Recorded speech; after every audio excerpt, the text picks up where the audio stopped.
نحمده ونصلي ونسلم على رسول القريب اما بعد فاعوذ بالله من الشيطان الرجيم بسم الله الرحمن الرحيم ان الله وملائكته يصلون على النبي يا ايها الذين امنوا صلوا عليه وسلموا تسليما اللهم صل على سيدنا وحبيبنا وشفيعنا ومولانا محمد وآلہ وعطرته بعدد كل معلوم لك صلاة وسلام عليك يا سيدي یا رسول اللہ۔ گزشتہ 2-3 ہفتے سے آداب مرشد پر بیان چل رہا تھا، اور یہ 63 آداب کی یہ کتاب کے اندر میں نے مرتب کیے تھے،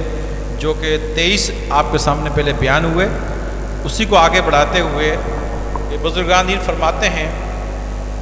کہ مرید کے لیے کہ مرشد کا کیا ادب فرماتے ہیں، مرشد کامل مکمل جو فرمائے وہ تنقید سے مبرہ ہے، کیونکہ وہ جو کچھ کرے گا الہام کے توسط سے کرے گا۔ اگر مرشد کی کسی بات پر سمجھ نہ آئے تو حضرت موسیٰ علیہ السلام اور حضرت خضر علیہ السلام کے واقعات کو ذہن میں دہرائے کہ جب کوئی بات مرشد کہے اور آپ کی سمجھ میں نہ آ رہی ہو، آپ کے نزدیک کو صحیح نہ ہو، تو مرشد پر تنقید نہیں کرنی چاہیے، بلکہ اس موقع پر موسیٰ علیہ السلام اور خضر علیہ السلام کا واقعہ جو قرآن مجید میں، اس کو یاد کرنا چاہیے کہ موسیٰ علیہ السلام نے ہر بات پر خضر علیہ السلام کے معاملے پر اعتراض کیا، لیکن آخر میں جب بھید کھلا تو وہ حق پر تھے اور حق پر پایا۔ تو اسی لیے اس واقعے کو یاد کر کے خاموشی اختیار کرنی چاہیے، مرشد پر تنقید کبھی نہیں کرنی چاہیے، کسی معاملے میں بھی، کسی بات پر بھی۔ تو آگے فرماتے ہیں یہ بات ذہن نشین کر لینی چاہیے کہ مرشد کا اعلیٰ ادب مرشد سے کامل محبت ہے۔ جس مرید نے مرشد سے کامل محبت نہ رکھی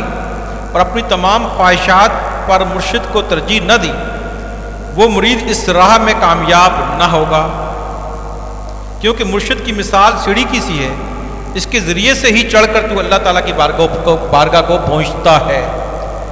یعنی کہ اتنی کامل محبت مرشد سے ہونی چاہیے کہ تمام خواہشات، اپنی جو خواہشیں ہیں تمام خواہشات کو مرشد کو ترجیح دے۔ مثال کے طور پر ہماری ایک چیز کی خواہش ہے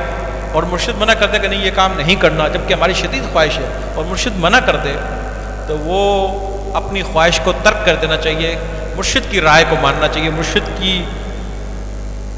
کی رائے کو ترجیح دینا چاہیے اپنی خواہش پر۔ اور اگر اس نے ایسا نہ کیا تو وہ کبھی کامیاب نہیں ہوگا،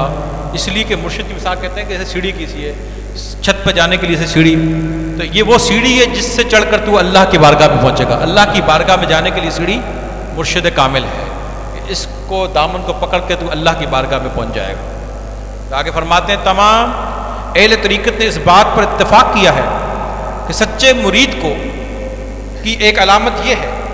کہ وہ اپنی تمام گناہوں سے توبہ کر لے اور تمام عیبوں سے پاکیزگی اختیار کرے۔ جان لینا چاہیے کہ جو مرید گناہوں سے آلودہ ہو کر مرشد کی محبت کا دعویٰ کرے تو وہ جھوٹا ہے،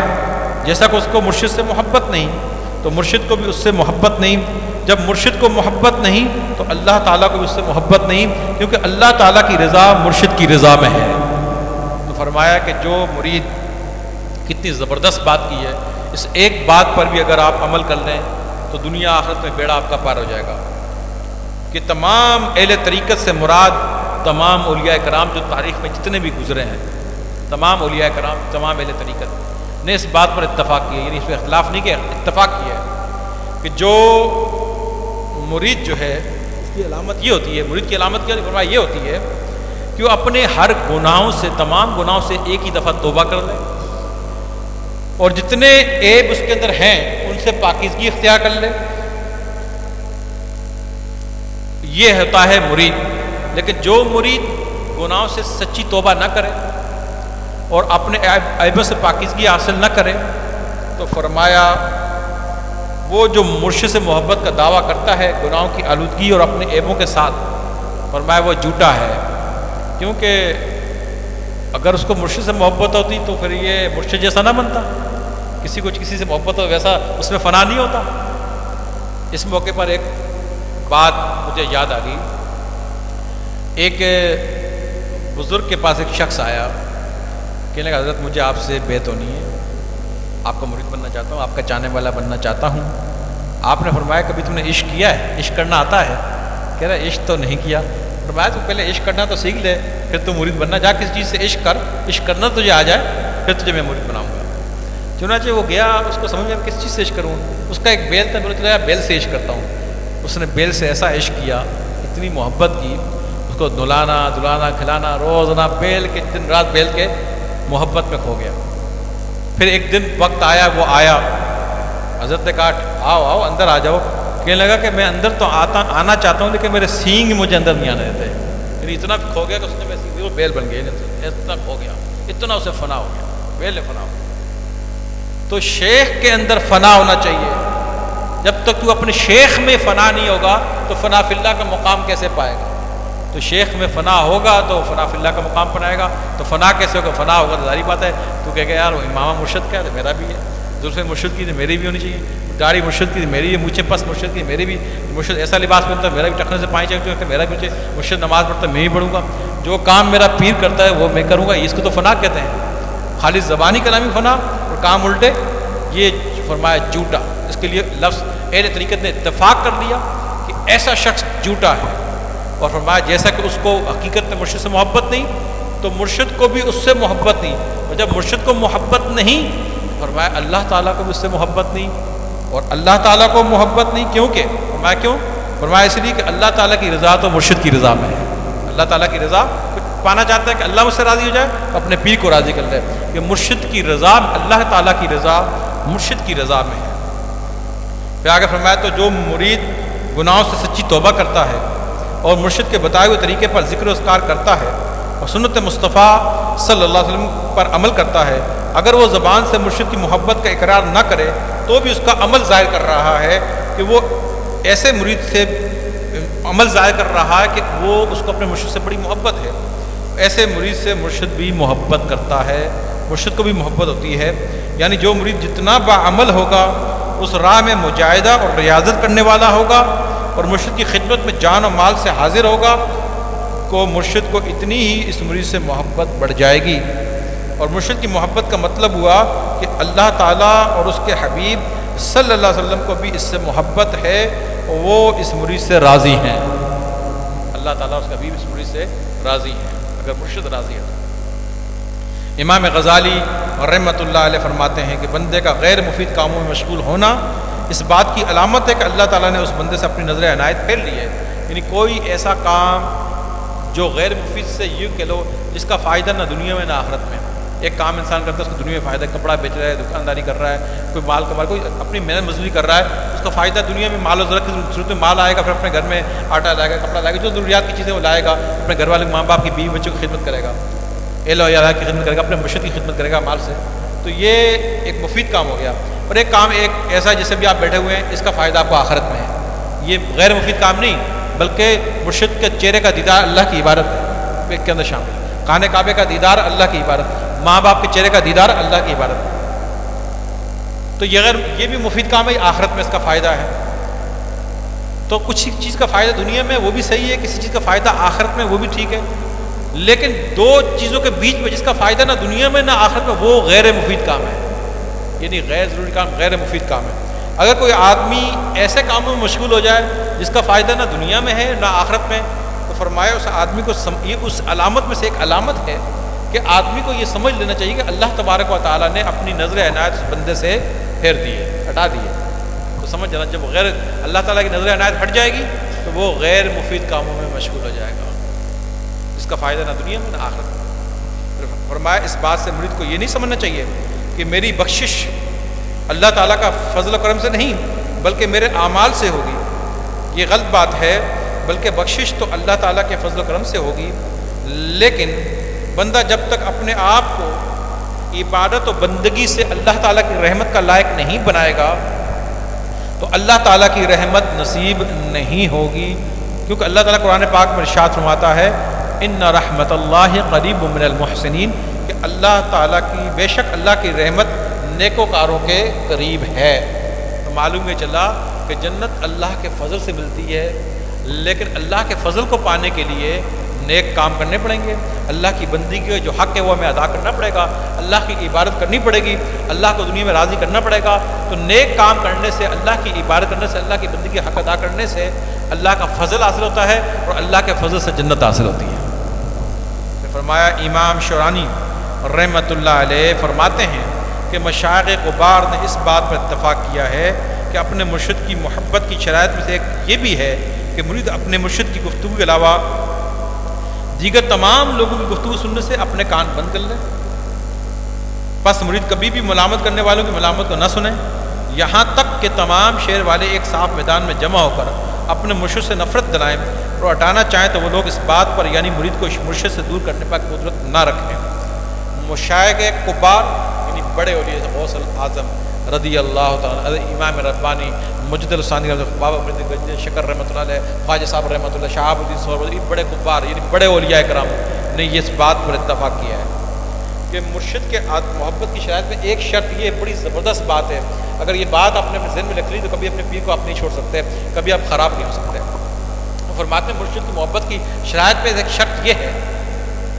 تم اپنے پیر کی گفتگو کے علاوہ تمام لوگوں کی گفتگو سننے سے اپنے کان بند کر لے۔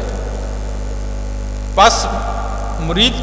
کبھی بھی ملامت کرنے والوں کی ملامت یعنی جو مخالفت میں لوگ بات کرتے ہیں نا، اپنے کانوں کو بند کر لے، سن ہی نہیں ان کی بات، اپنے پیر کی بات سن، میرا پیر کیا کہتا ہے، میرا پیر کیا کہہ رہا ہے، میرے پیر مجھ سے کیا چاہ رہا، کیا بات کر، اس بات کو سن، اور ملامت کرنے والے کی بات کو کان بند کر لے، سن ہی نہیں۔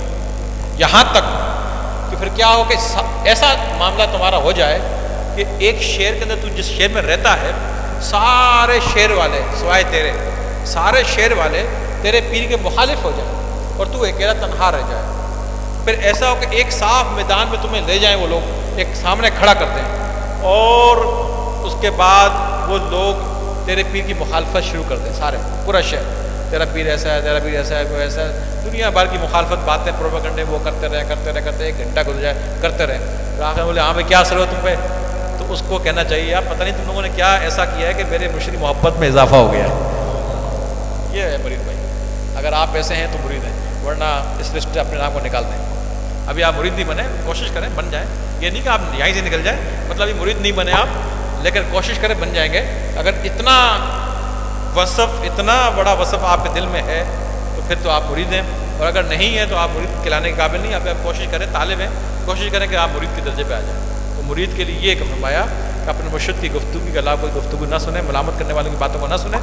پورا شہر ایک مخالف ہو جائے اور ایک بولتا رہے مخالفت میں، ایک صاف میدان میں جمع کر کے بولتا رہے، ایک گھنٹوں کو جائے بولتا رہے، پوچھیں ہاں بھائی،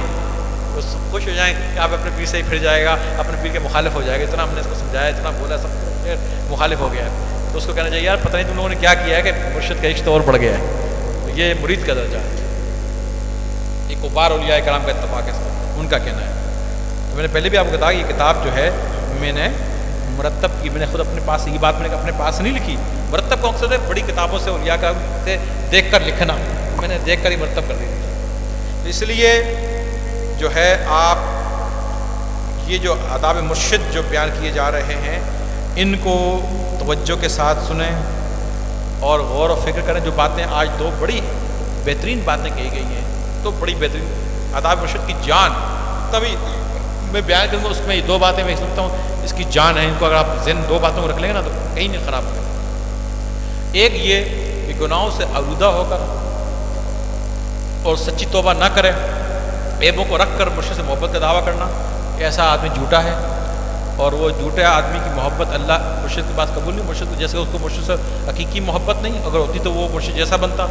تو مرشد کو بھی اس سے محبت نہیں، اور مرشد کو محبت نہ ہو تو اللہ کو بھی اس سے محبت نہیں، کیونکہ مرشد کی رضا میں اللہ کی رضا ہے۔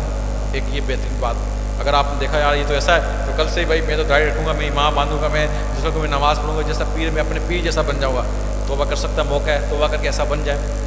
تو اس کی محبت اللہ کے دربار میں قبول ہو جائے گی، ورنہ وہ رلتا ہی رہے گا۔ جیسا کہ یہ بات میں نے بزرگوں نے لکھی ہے تو بات اس میں راز ہوگا راضی۔ نمبر دوسری بات جو زبردست بات یہ کہی گئی ہے کہ مرشد سے محبت کا دعویٰ کرتا ہے، اب اس نے امام وغیرہ سب کچھ سجا دیا، سب کچھ ہے، لیکن ایک محبت کی اہم شرط کی بیان کی گئی کہ پھر گفتگو مرشد کی سنیں، باقی لوگوں سے کان بند کر، باقیوں سے کان خاص طور پر ملامت کرنے والوں سے اپنے کانوں کو بند کر لے. بالفرض اگر پورا شہر بھی مخالف ہو جائے اور ایک صاحب میدان میں کھڑا کر کے وہ مخالفت گھنٹوں کرتے رہیں تو اس کا